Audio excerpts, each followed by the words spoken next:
Hi, and welcome to this walkthrough of iSolarCloud. My name is Tintin. I'm a technical support specialist at Menlo. I will go through how to create an account, what you need to think about when you create an account, all of the settings, and everything you see in the portal. So let's get to it. All right, let's start. So I want to start with the register button. So here is where you make an account. You need to make sure you're on the right server, of course. So it will help all the background information and so that you can have the local settings and stuff. And then you have retailer, installer, or an owner. Generally, you do not need to make your own owner account as an end customer. That will be made for you when the plant is created. But if you're maybe a wife, a mom, a neighbor, or someone else who wants to be added to a plant that is not yours, that you're not an end user of, then you can create an owner account and the installer or the end user can add you to their plant so you can just see everything. You can also have the possibility to actually change settings. I will go through that later. So generally, you do not need to create an owner account unless you're not actually part of the plant that's going to create. You're not the end user. So let's go through the installer account because that's the one that's a bit more tricky. So you do not have to choose the right email here. I'm pretty sure you can just write the whole thing.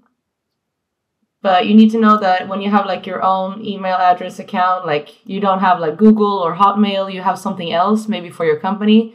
Sometimes it can be a little bit issues with your created account, but generally you won't have an issue. So just go ahead and write whatever you need in here, your email. And when you've written your email, I'll just do mine email for show.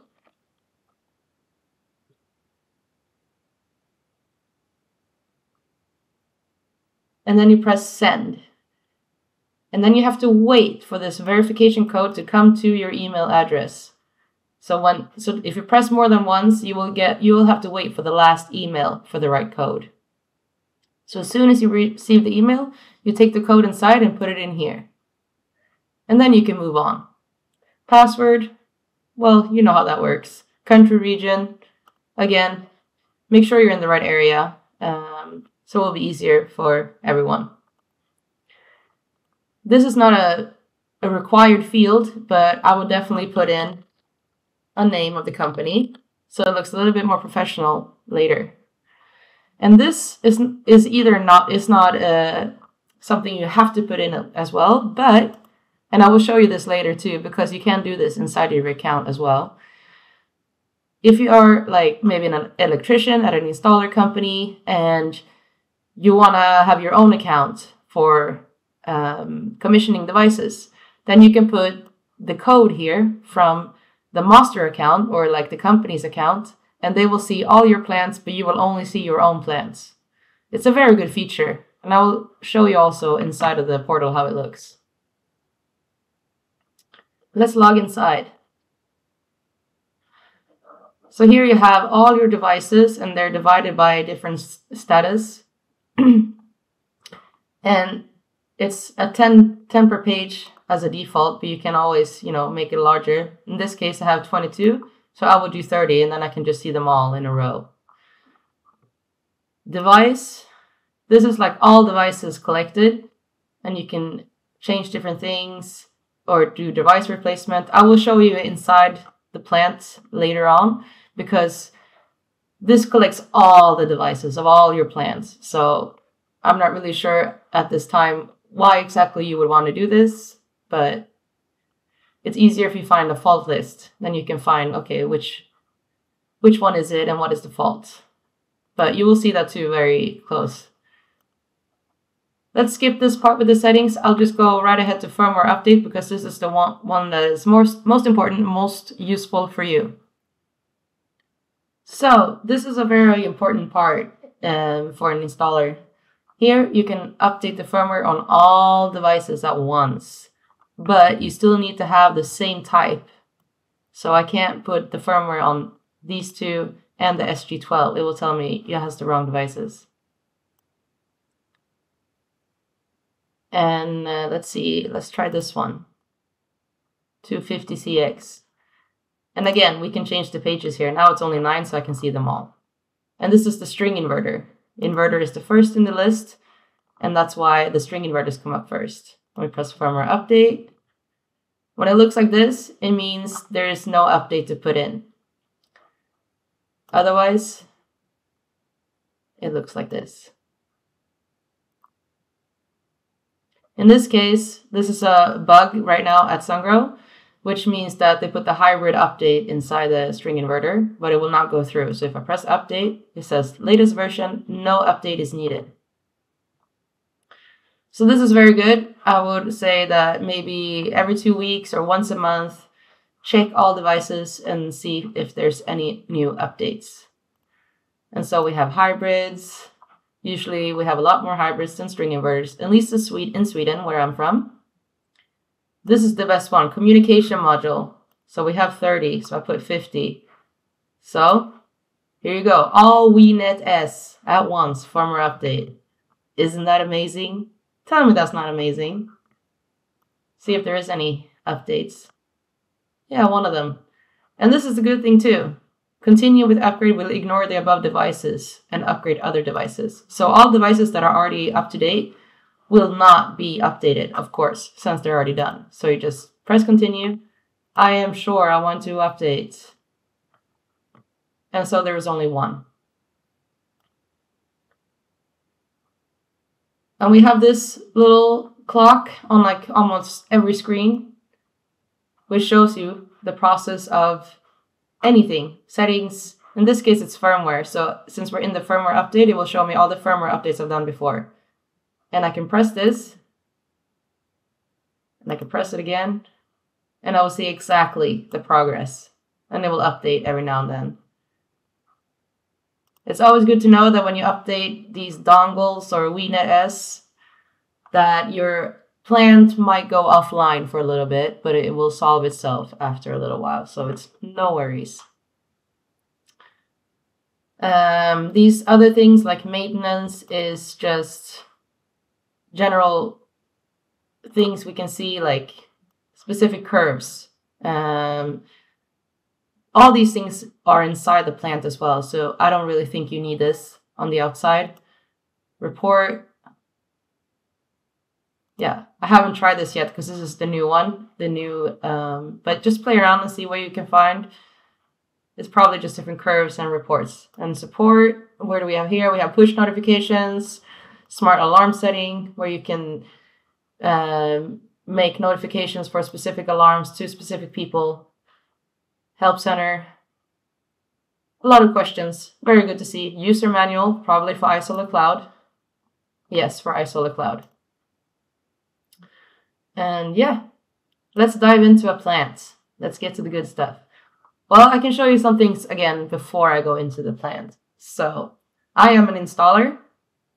I have made sure that I got this large screen mode. Ask your distributor for this function if you do not have it, because it has to be approved on another side.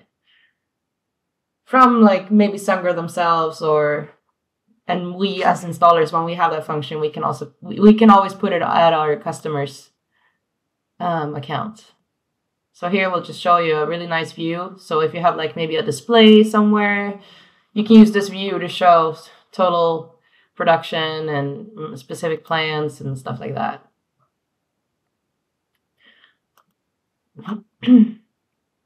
Background management is a little bit advanced, so I won't go through that a lot. If you have an issue with an account or a plant or something, talk to your distributor or Sungrow and they will help you, and we can go through this.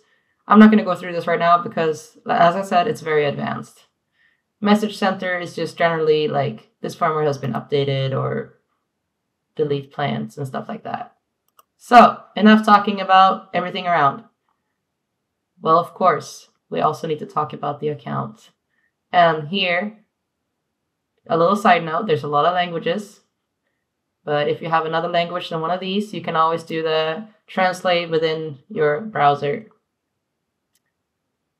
Profile. So here you can also go back to the old version, but I think they're phasing it out right now because I'm having issues to log into the old version. So now I only use the new version.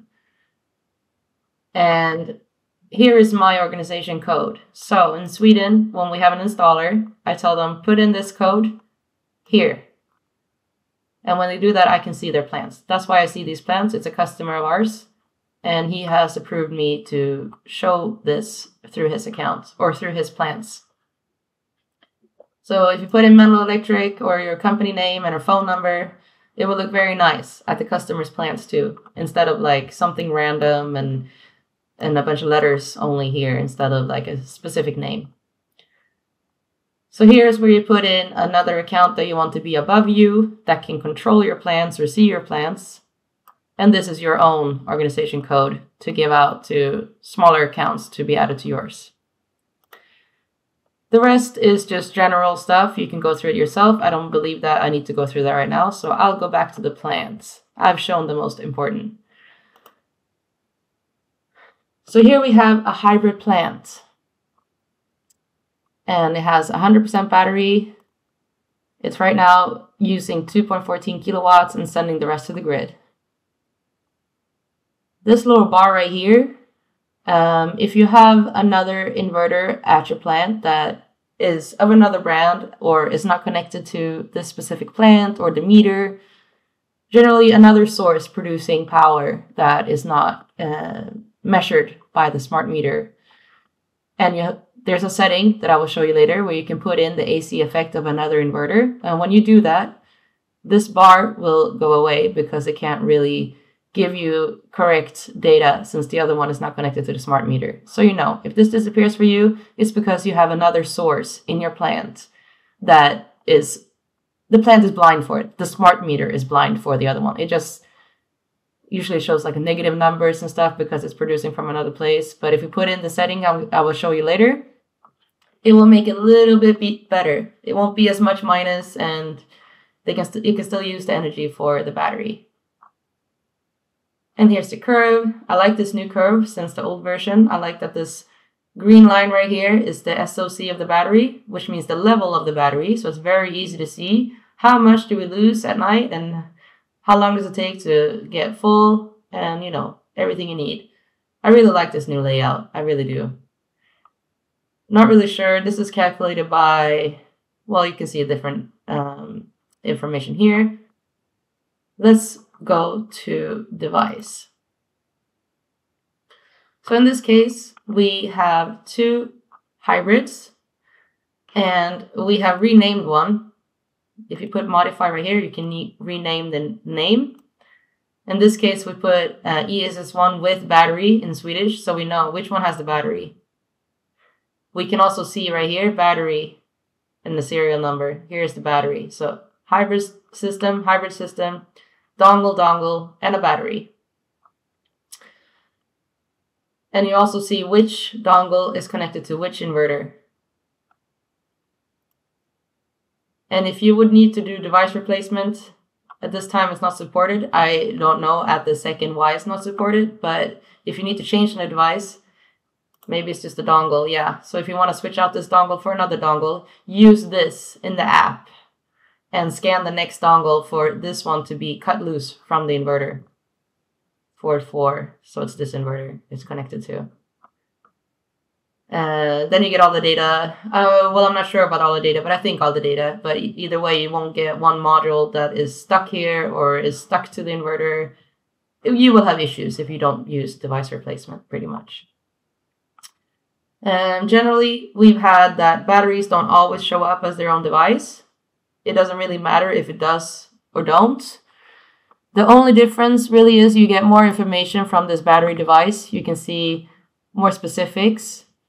If you do not have the battery as your own device, you can also see information in the inverter. When you scroll down, battery information. And here you also have different informations.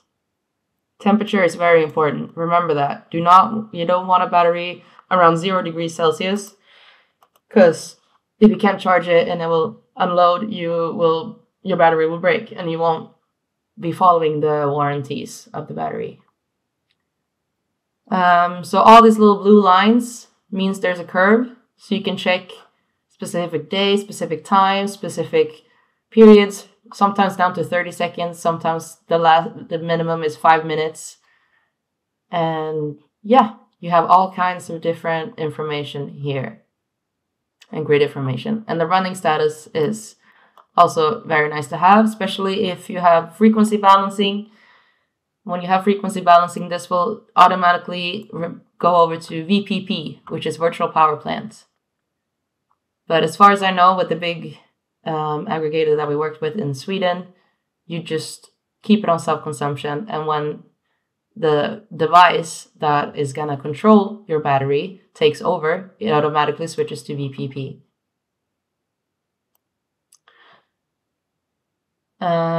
Yeah, so energy storage system is what it always says when there's a hybrid. Even if there's a battery or no battery, it doesn't matter. There's always named energy storage system.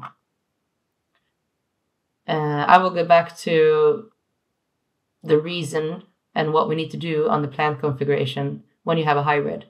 But let's look at faults.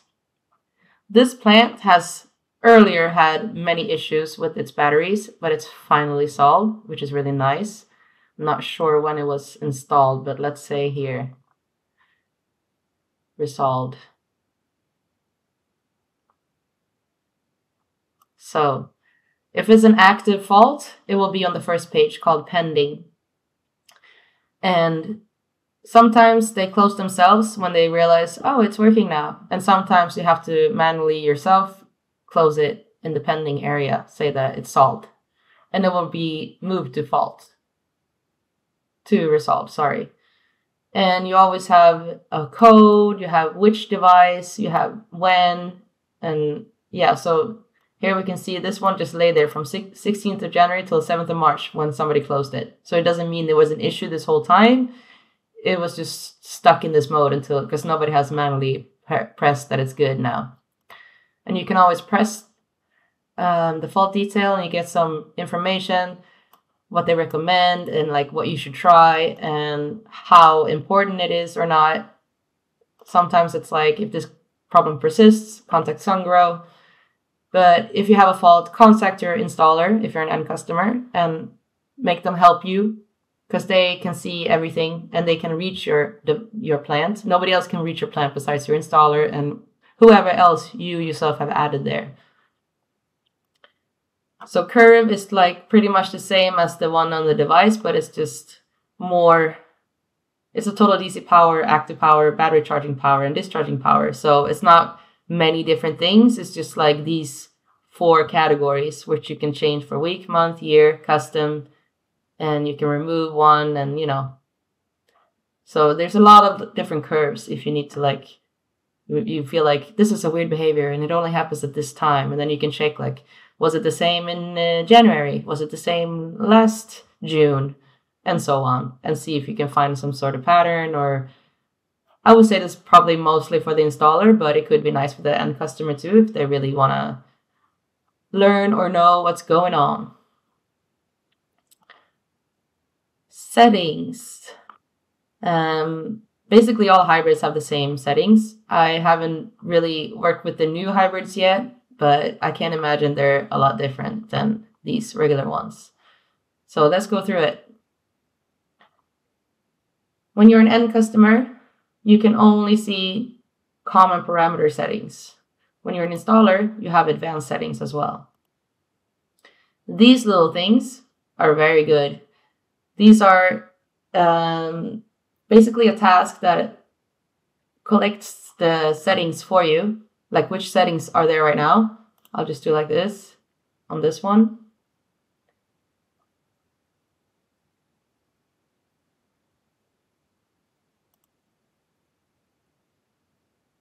Here you can pick up all the settings and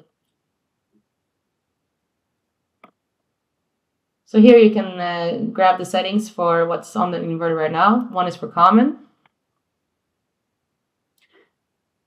And you always get this instruction valid period, which basically means we will try to force the setting during this time if you have bad internet connection, for example, it might take some time and then you might want a longer period of time.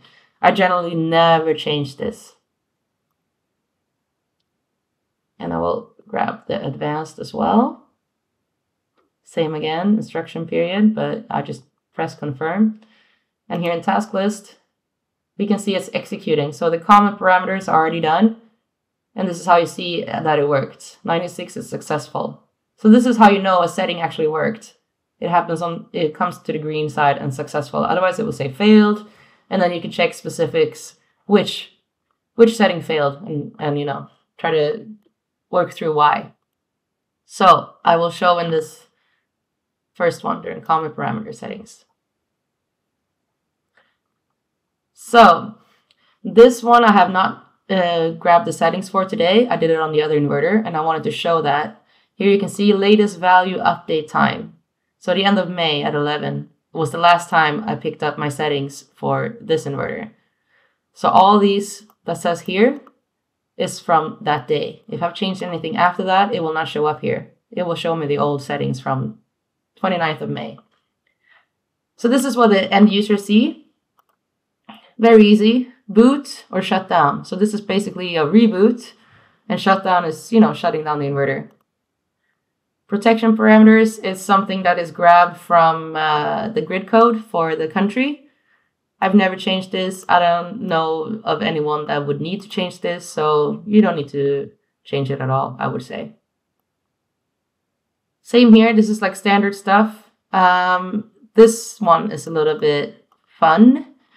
Backup mode is when you have possibility to off-grid. When you have a system that can power your house when the grid is down, which is a major, it's a much bigger installment than a regular plant. You will need to separate your loads and decide like how much can this inverter take care of the house, which can we put the whole house on backup mode or just some parts of it. Either way, it's electrically, it's another kind of installation. And this setting, if you enable it, is for saving battery power for when the off-grid, for when the battery, for when the grid goes away and you need battery power. So maybe I want 50% left in my battery always to be able to support my house. Or maybe I need a higher number. And that means it will never go under 50%. Some people use this setting just to make sure the battery stays at a certain level, but I wouldn't recommend it for a long time. You need to use the whole battery capacity for the battery's health. And this is, of course, a part of the backup setting, switching time from on-grid to off-grid. And here you always see the range. So 20 is the smallest, and 10,000 is the biggest. Milliseconds. So there's also the unit. All right. Here is where we manage our battery. So sometimes these 00 settings work. Sometimes you need to have 00 to 24/0 for it to be like its own self-consumption mode, pretty much. So it will just discharge and charge when needed. Self-consumption basically means it will charge from the solar panels when there's extra power. But maybe you want to have a specific period of time, maybe between, let's say, 12 until 14, which is 2 p.m. Maybe that's when I have the biggest load and I want the battery to focus on that time. I can put in this time. And maybe I have another time, like, let's say 17, which is 5 p.m. until, remember, don't take too far because it completely depends on your battery capacity. How much can it support this load during this time? And maybe our battery will have been down to 0%. Well, not 0%. I will go through that later too. But maybe we lost a lot of power during this time and we need to charge it in between here. Hopefully there's sun, so the sun can help us. But if there's not, we can support it with forced charging. So this is the weekday discharging period. So we have 1, and 2. So 2 different time slots. And these time slots cannot overlap each other. So I can't do like, let's say 11 to 13, which is 1 p.m. Since this one starts at 12, it means that between 12 and 1, the inverter won't know what to do and nothing will happen. So it's very important that you never overlap these settings, even on the charge part, which I will show you very soon. So charge and discharge, make sure the times don't overlap each other. It's separate times. And this is the weekday, which means Monday through Friday. So if you want the same on the weekend, you put enable, and then you can have different times, because usually you behave differently on the weekend than the weekday. Most people work during the weekday and not on the weekend. So maybe you want some other times, or you want the same, you just set the same. So the forced charging, in Sweden and in the Nordics, this is very common because electricity is very expensive during winter time because everybody wants to heat up their house. And in the Nordics, we have barely any sun at all. So this forced charging is really just charging the battery from the grid. And so we have 2 sets of settings. So again, we have setting for the first set, which is start time, end time, and SOC. And then we have set 2, 2, 2, 2. So again, this is times of the day, and you do not want these to overlap with these. And you also need to put which level of my battery do I want. Do I want 80%? Do I want 100%? Whatever. You put in here what you know. Most likely you wanted to have it at 100%. Before, Sungrow told us that they wanted us to put 98%, but they have changed that recommendation. So if you heard 98% before, it's okay to do 100 now. And this is for the SBR batteries. Since the SBH batteries have not been released yet, I can't really tell you how that would look like or if there's any different settings. So this is SBR. DO configuration is also another electrical installation where you have another, like a generator or something else feeding the plant with energy. And then you have different modes. But this also requires a physical electrical connection. So just the settings won't do much. All right. Let's dive into the advanced settings.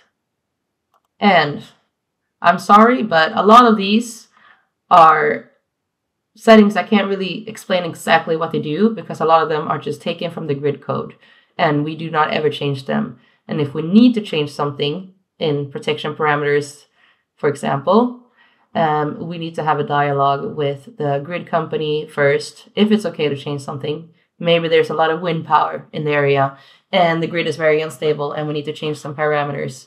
We are not allowed to do that just because we feel like it. We have to have a conversation with the grid company. So, DI emergency stop function. This is also basically, again, a physical electrical thing you have to do, like put a stop button to be able to shut off power closer to the inverter or further away from the inverter, depending on the function. But this requires a physical installation too. So nothing you enable just because you can, basically. These are all from the grid code. I won't really go into them. You installers that are used to installing will recognize all of these from other brands as well. It's pretty basic stuff.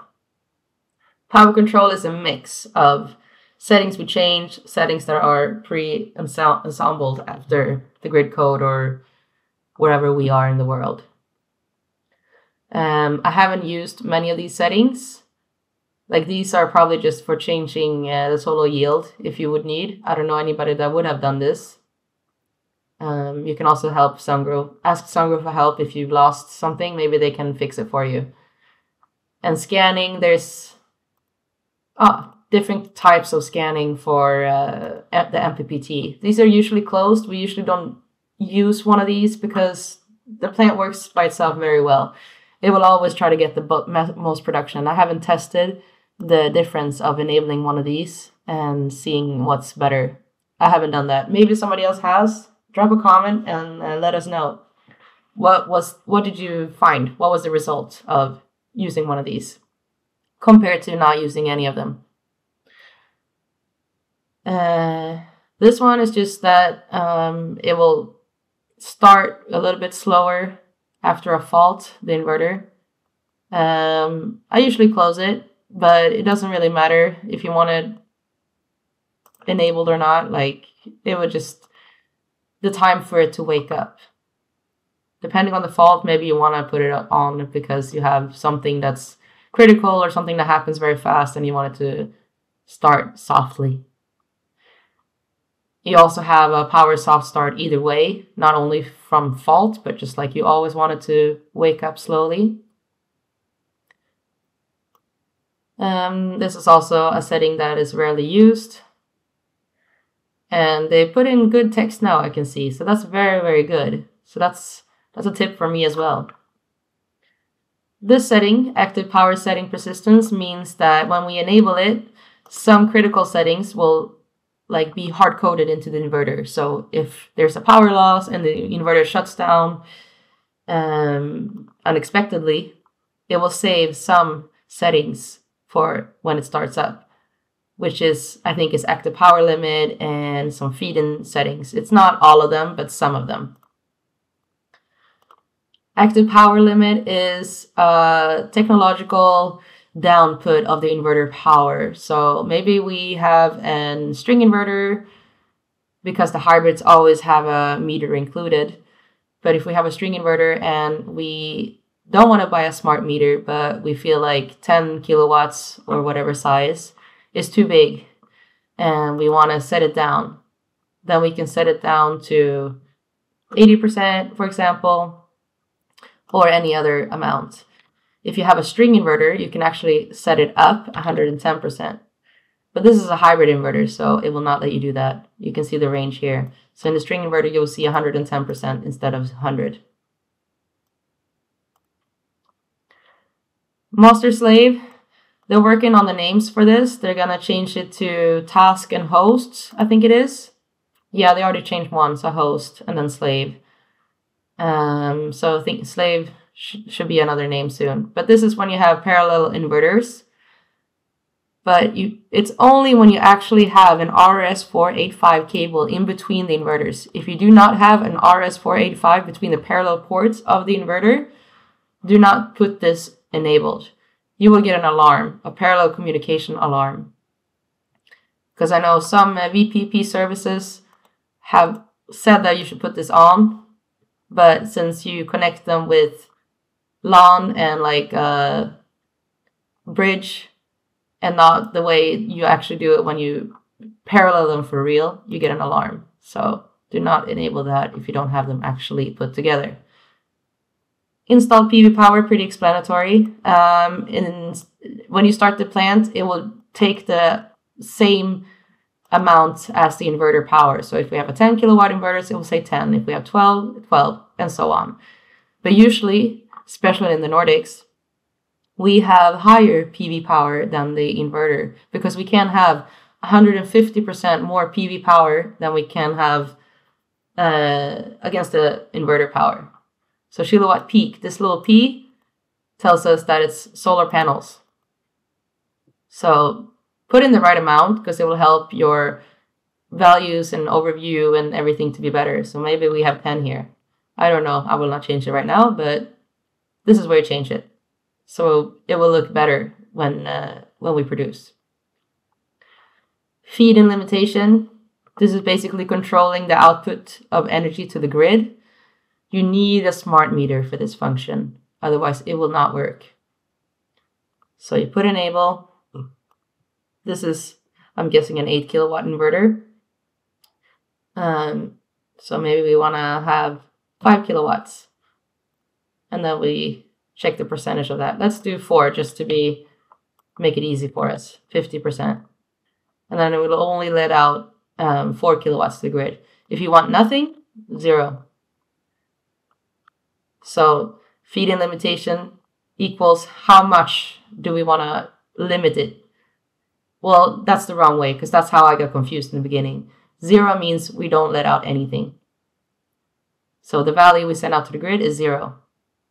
That's the way to think. This long setting is for when you have another inverter in your plant that is not connected to the system. They can't see it. It's not connected to the smart meter. Maybe you have a completely different brand. So you can put in 20 kilowatts and it will know, oh, okay, we have 20 kilowatts somewhere that we can't see. And it will help the values of the overview. Because sometimes when you have another inverter, it will say, you will see minus. It will look like minus, like to your house is, let's say, like minus 1.7 kilowatts. And that's usually when the other inverter is producing. So this will a little bit help the values you see. But it's probably not going to be perfect anyways because you don't have it connected to the same meter. So you know. You can always compare with your grid company what they're reporting to see what's actually happening in real life. All of these are also general settings that are already there. And as I can see now, there's a lot of explanation, which is very, very good. So I will leave you to that. This is also like the other setting persistence, which means we save these settings hard-coded. I'm not sure which exactly, but it probably says right here. There's no need to modify the parameters, the first thing I said. C. And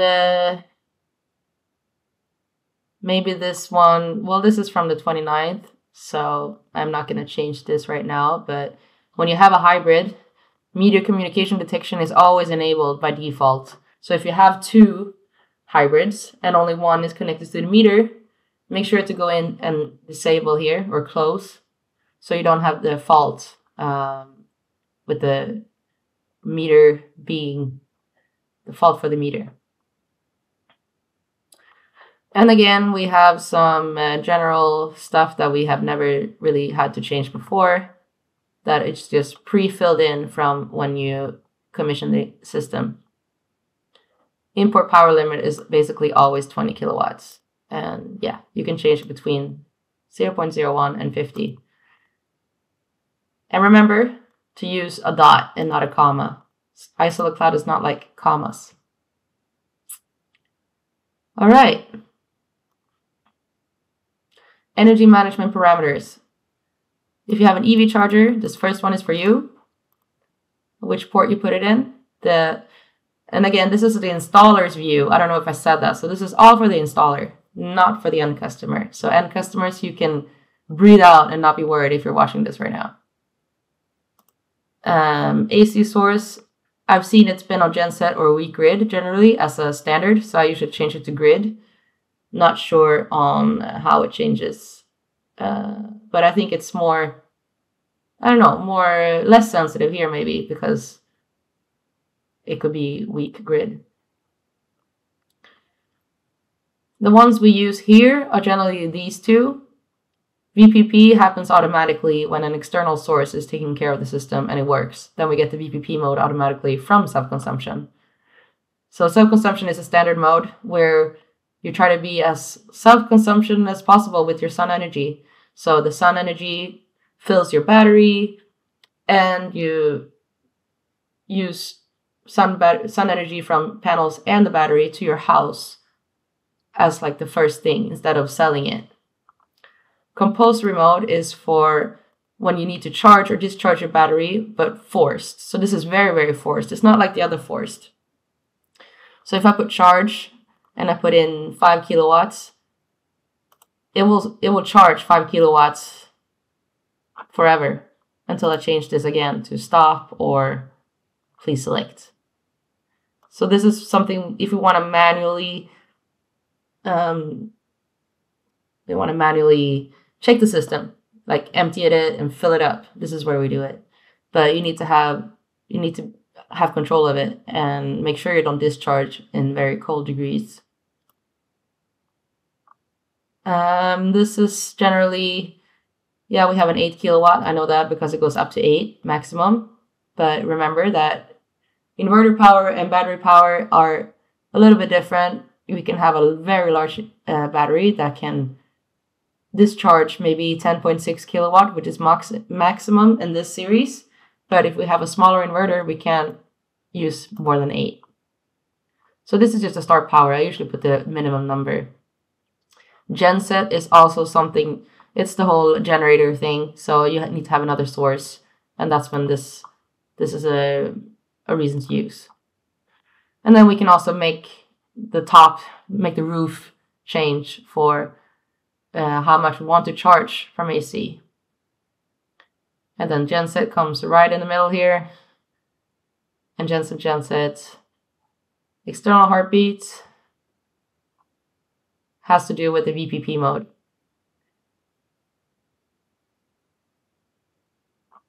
Yeah, okay. I'm glad they put these little information thingies. That's very good. And then we have the battery parameters. This is pretty much standard. You can have 100 upper limit. The most important is that you have at least 5% as a minimum limit. You don't want to go, emptying the whole battery completely. And this is also something I've never changed, the protection value. And then we have maximum charging again. Okay, so then this has got to be with the genset.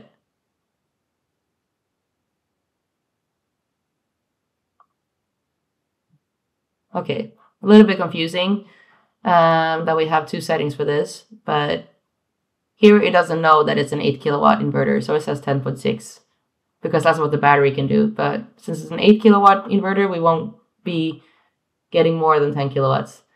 And here you can manually put in the kilowatt hours of the battery if it's faulty. Usually it can tell by itself which value it has, but sometimes if you have a value here and on the other inverter and you only have one battery, it will show you twice the power on overview. So it will look very weird. So make sure you have the right capacity for the right inverter.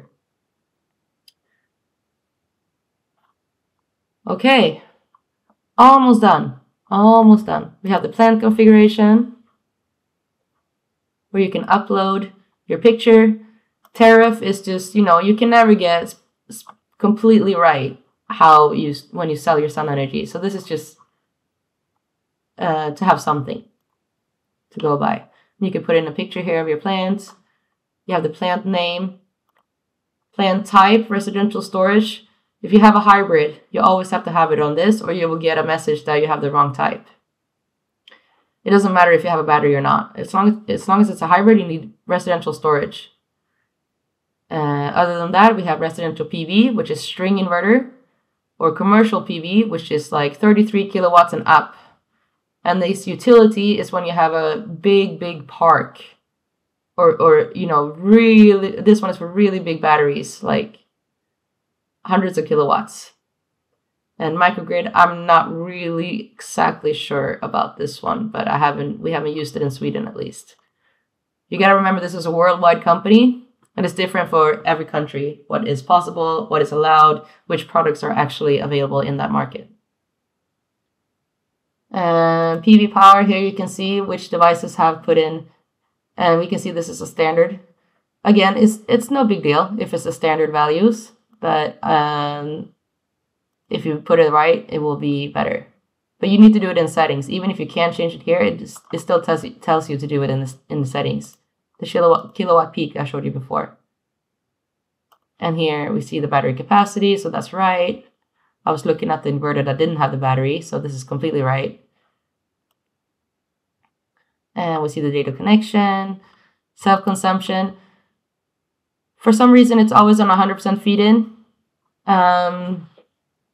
If you don't have a smart meter and have an 100% feed-in, it will show the power going through the grid all the time. So in overview, your house will be like grayed out. It doesn't look very nice, if I say so myself. So when there's a meter, you always see the right values, no matter the setting here. But put it on self-consumption so it looks better when you have a string inverter with no meter. So it looks like the house is part of the equation, even if we can't see the load. Otherwise, this is not where you set zero export. So it's just for show when you don't have a meter, pretty much. So you know. And when you put in the owner email address, if it's a new plant, the owner will get a mail with a password so they can log in. So you will create an account for the owner here. And if you want to add someone else to the plants, either they make their own end account before, or maybe the owner wants 2 accounts for some reason, then we can put this account as an administrator, but we have to change this account first. So you can have an advanced account as an end user that has the same email as the owner's email. So it needs to be different. I will get to the whole administrative account, but the person you put as an administrator must have an account beforehand. And then you have the installer information. You can even put in the modules on the installation if you want. You don't have to. And yeah, it seems like they have removed, or maybe it's this one. No, they seem to have removed the part where you can add an advanced user. You could do that in the old portal, but right down here, that's interesting. But your distributor or your installer should be able to help you. And here again, we have firmware update for this specific plant, but installers use this one instead. So you can do all your plants at once. And they're divided by type. So here we only have these 3 types. So we have to do all of these. Well, now it's different, so we have to do one by one. And then the dongle, the VNet S, and the battery. Also, same thing with battery as the other inverters. It has to be the same, SPR 160 or what it is. So you can't do SPR 160 with SPR 096, for example. You have to do one at a time. And live data, this is just, how it's processing the data to the portal. It doesn't really have any functions here. It just basically shows it. Sometimes when it's been taking some time or I feel like it's buggy for some reason, I usually go here to try to wake it up. I think that's everything, guys.